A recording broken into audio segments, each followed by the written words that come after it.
When you think of the word supermodel, Cindy Crawford is probably the first name that comes to mind. But what made her different wasn't just her look, it was her range.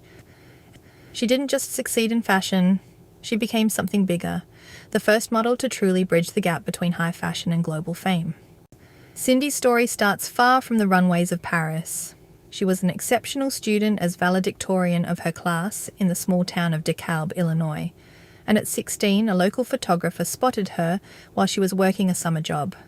But her entry into the industry wasn't exactly an easy sell at home. Her father didn't see modelling as a viable career, so her parents insisted on accompanying her to her first professional appointment in Chicago, just to make sure it was a legitimate business. And by 17 she entered the elite model look contest and came in as runner-up. But that gave her the leverage she needed to turn professional. After gaining experience in the Chicago modelling scene, she moved to New York in 1986, and her Star is Born moment happened almost immediately, when she landed the cover of American Vogue shot by Richard Avedon. What was most significant was that Vogue chose not to airbrush her mole above her lip. It was a decision that instantly transformed what was once considered a flaw into her signature trademark, and a new industry standard. By the early 90s, Cindy was an anchor of the elite Big Five supermodels, alongside Christy, Linda, Naomi, and Tatiana. And in 1989 she signed a groundbreaking deal with Revlon. This made her a global household name beyond the fashion elite. It was around this same time Cindy began hosting and executive producing MTV's House of Style. This was a pivotal moment for making high fashion more relatable, as she brought the inner workings of the industry to a young, mainstream audience. Her real crossover moment happened in 1992 during the Super Bowl. That Pepsi commercial, where she pulls up to a dusty gas station in a white tank top and denim cutoffs, is probably still one of the most famous ads of all time.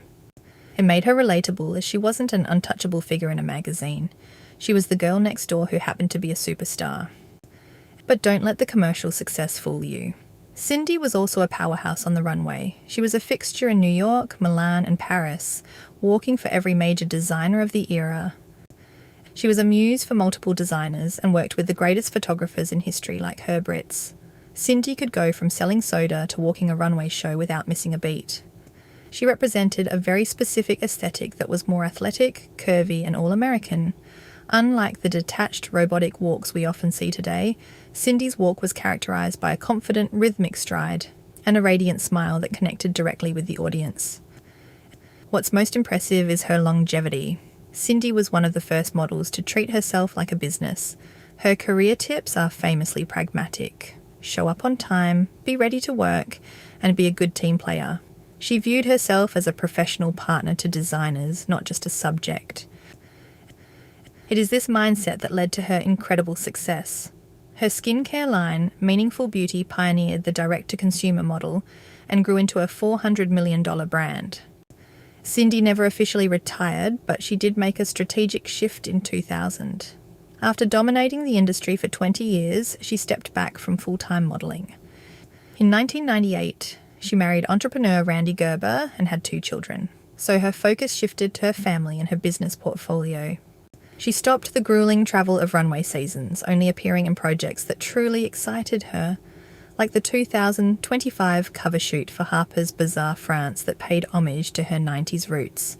She has also taken on a mentorship role for her daughter, Kaya Gerber, describing her role as an advocate, someone who ensures the industry treats her daughter as a professional, not a commodity. The entire family also recently appeared together for the brand Vori.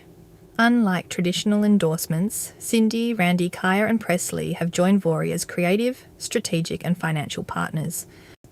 Ultimately, Cindy Crawford's legacy is about making the elite fashion world more relatable. Her appeal bridged the gap between high fashion elitism and mainstream commerce, proving that a woman could be both a global aesthetic icon and a formidable business mind. But while Cindy was building an empire, it was her presence on the runway that first made the world really watch. From that confident, rhythmic stride to the unmistakable confidence that captivated every major designer. Here is a look at Cindy Crawford's most iconic moments on the runway.